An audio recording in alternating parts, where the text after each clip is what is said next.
Hello YouTube, I am Torstein from Cinema Terror, and today I have dug up a 1988 forgotten, supernatural, satanic serial killer film, all the way from South Africa, called The Stay Awake.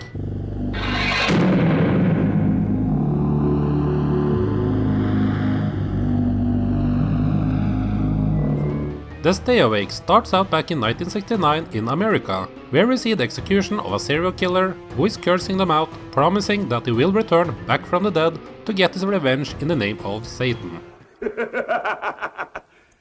I've raped and murdered your women, and shall return to contaminate your children!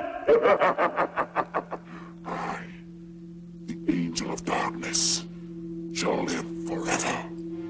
We then fast forward 29 years, not 30 for some reason, to an all-girls school somewhere in Europe. Why the switch from the US to Europe? No idea.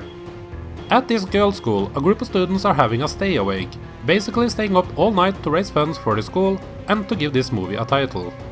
How this event is raising any money is left unexplained, but it doesn't really matter in the end, as what happens is of course that the serial killer comes to the school at this night to stalk and attack these young girls, while they go out of their way to make it as easy as possible for him.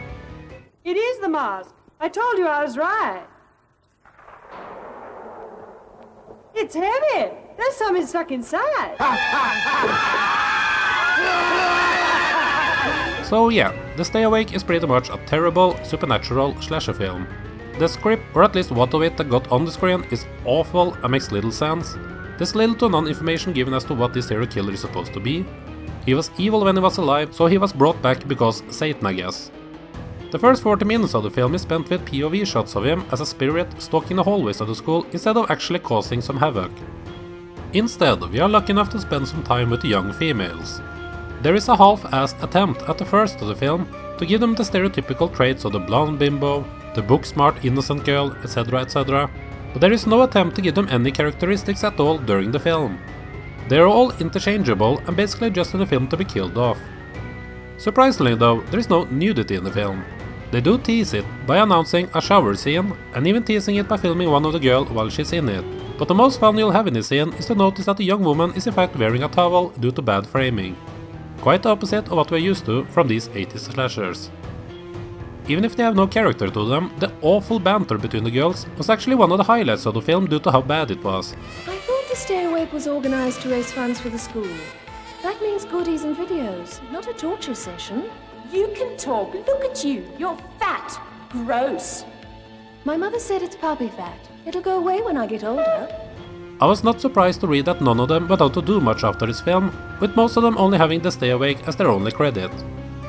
When the killer finally starts to do something, he takes different forms, and I have no idea why or how or anything like that.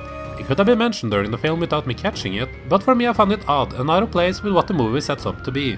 It did deliver some fun what the fuck moments though. Shit. This is the only credit that writer and director John Bernard has on his IMDb page, and you can see that in the final product.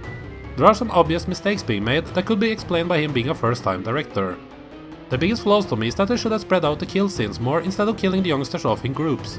By spreading out the murders more, they could have had some more events happening in the first 40 minutes of the film. More effort and creativity in those scenes would also have been appreciated. And yeah, on a film like this, they should absolutely have given us some nudity. The Stay Awake is a slow, crappy slasher with a supernatural element to it. At times the awfulness becomes entertaining, while at other times you find yourself being bored by the lack of stuff going on. The Stay Awake is a weird film that die-hard fans of low-budget films can find some enjoyment in, but for most this is not a film you need to seek out. I do acknowledge that I have a higher tolerance for these films than a normal average person, so keep that in mind as I give The Stay Awake the average score of 2.5 out of 5. Have you seen or heard of The Stay Awake? Any thoughts on it and other South African horror films of the 80s? Let me know about it in the comment section below, subscribe and check out my Patreon page if you enjoyed this review, and I hope to see you back here on my future videos. Thank you.